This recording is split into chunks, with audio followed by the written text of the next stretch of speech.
Assalamualaikum warahmatullahi wabarakatuh. Berjumpa lagi dengan Darima Channel yang senantiasa menemani teman-teman semua dalam belajar persiapan untuk uji kompetensi kenaikan jabatan atau UKKJ 2024. Tentunya ini untuk PNS ya teman-teman yang naik jabatan dari guru pertama ke guru muda atau guru muda ke madya. Gitu ya teman-teman ya. Nah, mengingatkan kembali bahwa untuk uji kompetensi UKKJ 2024 nanti terdiri dari tiga, gitu ya. Dari tiga materi uji kompetensi, ya isinya teknis yang pertama, yang kedua manajerial, dan sosiokultural. Teman-teman bisa lihat di situ untuk elemen-elemen yang diujikan di kompetensi teknis itu ada pedagogik, profesional, sosial, kepribadian. Sementara untuk manajerial ada 8, integritas, kerjasama, komunikasi, orientasi pada hasil, pelayanan publik, pengembangan diri dan orang lain, mengelola perubahan, pengambilan keputusan, gitu ya. Perekat kebangsaan itu untuk sosiokultural, gitu ya. Nah teman-teman, nanti teman-teman di pembelajaran yang diberikan oleh Darima Channel melalui video-videonya atau e-booknya nanti tersedia di situ indikator-indikator yang nanti bisa teman-teman pelajari di situ, mempermudah teman-teman dalam menjawab ya soal-soal di UKKJ Guru 2024 gitu ya. Oke, kali ini kita akan bahas tentang manajerial ya. Kita melanjutkan ke pertemuan sebelumnya, mengingatkan untuk sebaran soalnya begini teman-teman. Untuk manajerial ada 49 soal, sosiokultural ada 6 soal, teknisnya ada 25 soal. Nanti kita akan bahas ke semuanya soal-soal ini ya. Kira-kira prediksinya seperti apa soalnya, nanti kita akan bahas semua. Oke, lalu apa saja yang kita bahas untuk pertemuan kita kali ini, yaitu pertemuan keempat untuk kompetensi manajerial. Setelah kemarin di part 1 integritas, part 2 kerjasama, part 3 komunikasi, kemudian yang part keempat ini adalah orientasi hasil gitu ya. Lalu indikator-indikator apa saja yang kita pakai sebagai panduan kita dalam menjawab soal UKKJ di orientasi hasil ini, silahkan teman-teman simak penjelasannya. Untuk manajerial orientasi hasil kita hanya memakai 3 indikator untuk menjawab. Jadi 3 ini sudah cukup untuk menjawab seluruh jenis soal untuk orientasi hasil. Yang pertama adalah fokus pada penyelesaian tugas atau target, baik secara kualitas, kuantitas maupun waktu. Jadi fokus pada penyelesaian tugas. Jadi ketika diberikan tugas oleh atasan, kita fokusnya targetnya harus tetap dilaksanakan dan selesai gitu ya. Dengan hasil maksimal tentunya ya, baik waktu, kualitasnya maupun kuantitasnya. Yang kedua, menyelesaikan tugas dengan hasil maksimal. Ini hampir sama dengan yang nomor 1. Kemudian yang ketiga, bekerja atau berusaha 100 plus, artinya lebih dari target yang kita tetapkan gitu ya teman-teman ya. Kita harus belajar mengerjakan lebih dari target yang ditetapkan. Oke, kita langsung saja ke contoh-contoh soalnya. Teman-teman simak ya. Contoh soal pertama ini teman-teman, tentang orientasi hasil. Nah, ciri khas dari soal-soal orientasi hasil ini ya berhubungan dengan tugas yang dibebankan kepada kita. Nah, ini contohnya ini nomor 1 ya. Anda mendapatkan tugas untuk menyelesaikan pembuatan modul bersama tim. Oke, ini ada tugasnya di situ. Tiba-tiba Anda merasa tubuh Anda tidak fit, padahal masih banyak tugas yang belum diselesaikan. Nah, rekan kerja Anda menawarkan bantuan, tetapi Anda mengetahui bahwa mereka memiliki tugas lain. Hal yang sebaiknya Anda lakukan adalah titik-titik. Oke, kita lihat opsi A, menyerahkan tugas tersebut kepada rekan Anda karena mereka menawarkan bantuan. Oke ya, ini artinya kita melimpahkan tugas kita atau tanggung jawab kita kepada orang lain, dan ini jelas bertentangan ya dengan indikator kita ya. Indikator tadi adalah menyelesaikan tugas sesuai target gitu ya. Dan jadi ini kita silang aja. Kemudian yang B, tetap berkomitmen menyelesaikan tugas meskipun dilakukan dari rumah. Oke, ini bagus sekali, ada usaha untuk menyelesaikan tugas meskipun dilakukan di rumah. Oke, ini kita centang aja, ini bagus ya.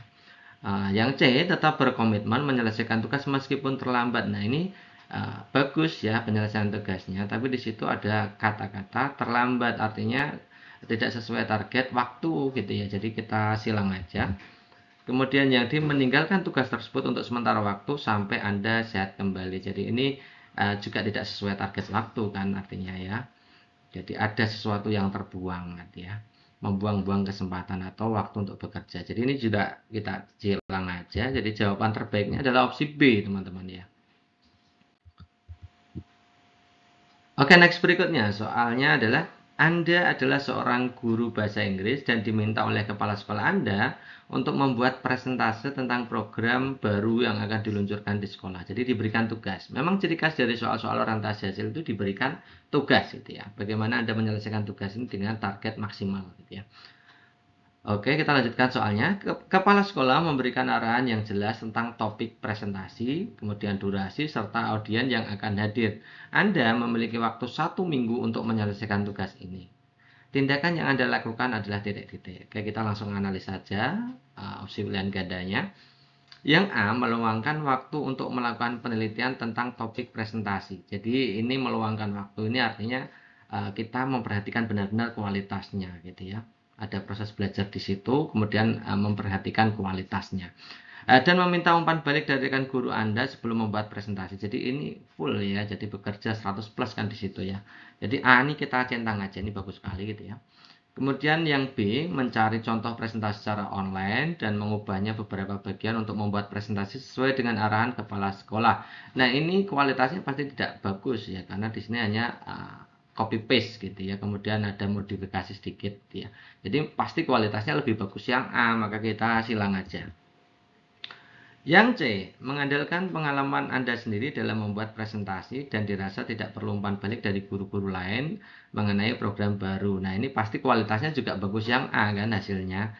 Karena pengalaman Anda sendiri kan belum tentu lebih banyak atau lebih baik daripada pengalaman orang lain gitu ya. Berarti ini kita silang juga. Ini kalah secara kualitas kan gitu ya. Kemudian yang D, meluangkan waktu untuk membuat presentasi, oke, dan memilih untuk hanya membuat ringkasan singkat tentang program baru, jadi menurunkan grade ya, kualitas dan kuantitasnya diturunkan gitu ya. Jadi ini juga kita silang. Maka jawaban terbaiknya sudah terlihat ya, memang A jawaban terbaik. Next, soal berikutnya tentang orientasi hasil ya. Sekolah Anda meraih juara 1 lomba menggambar di tingkat kabupaten tahun lalu. Nah, kepala sekolah mengapresiasi hal tersebut dan mengharapkan peningkatan prestasi yang berupa kejuaraan di tingkat provinsi. Jadi Anda diberikan tugas untuk mengarahkan anak-anak supaya berprestasi sampai tingkat provinsi setelah kemarin memenangkan di tingkat kabupaten. Kan intinya seperti itu. Nah, sebagai guru pendamping lomba yang sudah terbukti memberikan prestasi kepala sekolah, tindakan yang Anda lakukan adalah titik-titik.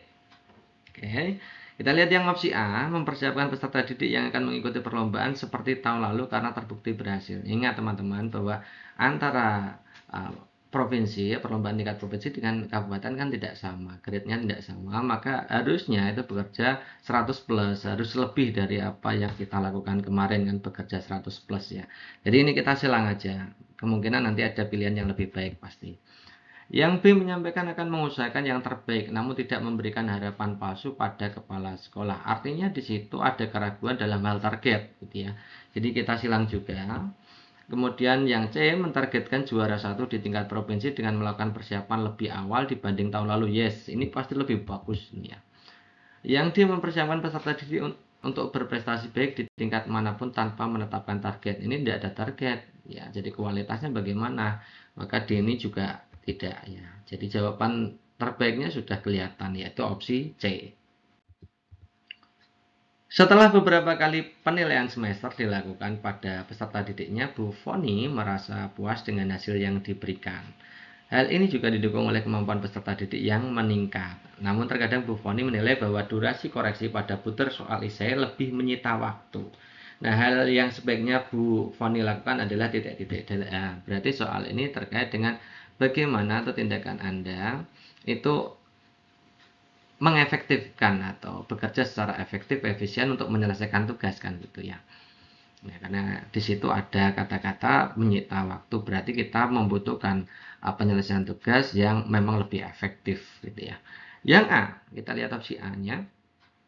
Memang durasi dalam mengoreksi jawaban-jawaban peserta didik cukup memakan waktu, namun hal itulah yang menjadi tugas tanggung jawab seorang guru dalam memberikan pengajaran yang seutuhnya. Berarti ini tidak ada perbaikan masalah apa namanya itu efektivitas efisiensi gitu ya. Jadi ini kita silang aja gitu ya. Yang B, memotong rangkaian soal esai yang memiliki jawaban panjang memerlukan alur sistematis dalam menjawab menjadi hanya beberapa soal esai pendek dengan tetap mempertahankan isi kemampuan yang dinilai. Ini bagus, kita simpan aja.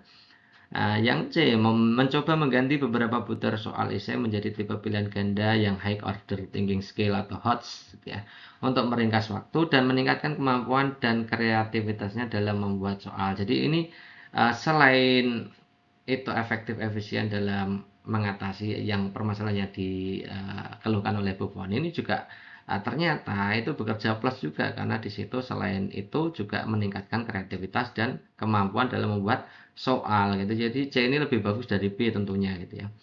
Yang D, tetap menjaga kualitas soal ujian dengan mempertahankan tipe soal esai sebab banyak tipe tersebutlah yang dapat mengungkap seberapa jauh kemampuan peserta didik dalam memahami materi. Ini tidak ada terjadi perubahan ya, tidak bekerja 100 plus ya.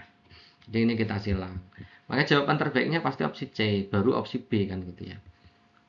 Ya. Oke, next soal berikutnya. Kepala sekolah menawarkan kepada Anda untuk mengisi edukasi kepada wali peserta didik tentang cara mendidik anak menjadi pribadi berkarakter. Anda merasa bahwa tema tersebut tidak termasuk ranah pendidikan Anda. Hal yang sebaiknya Anda lakukan adalah titik-titik. Nah, ini masih sama ya, ciri khas dari orientasi sosial ketika Anda diberikan tugas. Gitu ya. Nah, bagaimana Anda menyikapi ini? Kita lihat opsi pilihan gandanya. A, mengusulkan untuk mengalihkan ke guru lain, jadi melimpahkan tanggung jawab kepada orang lain. Artinya itu ya kita silang aja kan gitu ya. B, berterus terang bahwa tidak menguasai materi tersebut karena bidang pendidikan, beda bidang pendidikan. Oke, ini juga bukan bekerja 100 plus gitu ya, tidak melaksanakan tugas yang dibebankan kepadanya. Ini juga kita silang. Yang C, menyanggupi dan segera mencari materi dan dari buku, artikel maupun informasi lain yang relevan. Ini good ya, C ini bagus sekali. Sementara kita centang dulu ya. Kemudian menyetujui namun meminta waktu persiapan lebih lama. Nah, ini ada persiapan waktu dan lain-lainnya. Ini artinya tidak sesuai target kan. Jadi D-nya ini kita silang juga. Maka jawaban terbaiknya sudah kelihatan C gitu ya. Nah, itu teman-teman untuk pembahasan dari soal-soal UKKJ atau uji kompetensi kenaikan jabatan. Nah, teman-teman kalau mau belajar lebih lanjut ya, belajar secara total bentuk-bentuk soalnya, teman-teman bisa memesan buku ya, memesan bukan buku ya, e-book ya. Memesan e-book yang dari Majanel sudah buatkan e-book khusus untuk UKKJ gitu ya.